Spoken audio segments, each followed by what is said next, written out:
त्र्यंबकेश्वर असं एक ठिकाण जिथे प्रत्येक शिवभक्त एकदा तरी जायचे असं स्वप्न बघतो। त्र्यंबकेश्वर हे 12 ज्योतिर्लिंगांपैकी एक आहे आणि हे नाशिक पासून फक्त 30 किलोमीटर अंतरावर आहे। नमस्कार मंडळी, मी महेश बोराडे स्वागत करतो तुमचं आपल्या पहिल्या मिनी ब्लॉग मध्ये। आणि आज आपण जातोय त्र्यंबकेश्वरला महादेवांच्या दर्शनासाठी। आज आम्ही आमचा प्रवास सुरू केला सकाळी 8 वाजता। यावेळी माझ्यासोबत आहे माझा परम मित्र संदीप भांबले। घरून निघालो आणि पहिल्यांदा थांबलो पेट्रोल पंपावर। त्यानंतर आमचा प्रवास सुरू झाला मुंबई नाशिक हायवेने। कसारा घाटात जबरदस्त फोटोशूट केलं। कसारा घाट, इगतपुरी, घोटी टोल नाका पार करत आम्ही घोटी जवळून त्र्यंबकेश्वरसाठी डावीकडे वळलो। वातावरण, डोंगर, धुकं सगळं एकदम सिनेमॅटिक होतं। रस्त्यामध्ये आम्ही एक सुंदर जागा बघितली, पाणी, डोंगर आणि गारवा, पण तिथे थोडं अपघातासारखं घडलं। आम्ही फोटोशूट मध्ये गुंग होतो आणि या कारच्या ड्रायव्हरने आमच्या बॅग्स आणि हेल्मेटवर गाडी चढवली। जोरात आवाज झाला आणि माझं अंग कापायला सुरुवात झाली, कारण ज्या बॅगवरून त्याने गाडी चढवली होती त्या बॅगेत माझा ड्रोन आणि इन्स्टा 360 कॅमेरा होता। घाबरत घाबरत बॅग उघडली आणि बघतो तर ड्रोन आणि कॅमेरा एकदम व्यवस्थित होता। तेव्हा कुठे जीवाला नदी किनारी जाऊन बॅग आणि हेल्मेट धुवून आम्ही पुन्हा आमचा प्रवास सुरू केला।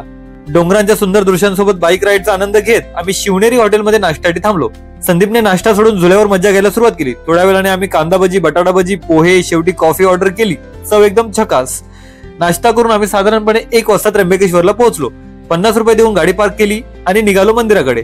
दर्शनासाठी आम्ही नवीन कुर्ता घ्यायचा ठरवला आणि दुकानामध्ये शिरलो। दोघांनाही 2 कुर्ते घेतले। जवळच असलेल्या महाराजांच्या पुतळ्याला मुजरा करून आम्ही पुढे निघालो। पुढे जाऊन महादेवांचं कपालावर तिलक लावलं आणि जवळपास 2 वाजता आम्ही दर्शनासाठी रांगेत उभे राहिलो। खूप गर्दी होती। जवळपास 5 तास आम्ही रांगेत होतो। खरं सगळे म्हणतात तसं महादेवांचं दर्शन सहज मिळत नाही। शेवटी 5 तासानंतर दर्शन झालं। मन एकदम शांत झालं। मंदिराच्या गाभाऱ्यामध्ये मोबाईल आणि कॅमेराला परवानगी नसते, पण तो अनुभव मनामध्ये कायम राहतो।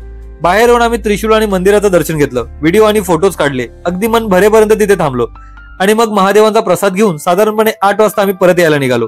हा होता आमचा त्र्यंबकेश्वरचा प्रवास। जर तुम्हाला हा मिनी ब्लॉग आवडला असेल तर लाईक, शेअर आणि फॉलो करायला विसरू नका। आणि कमेंट मध्ये हर हर महादेव नक्की लिहा।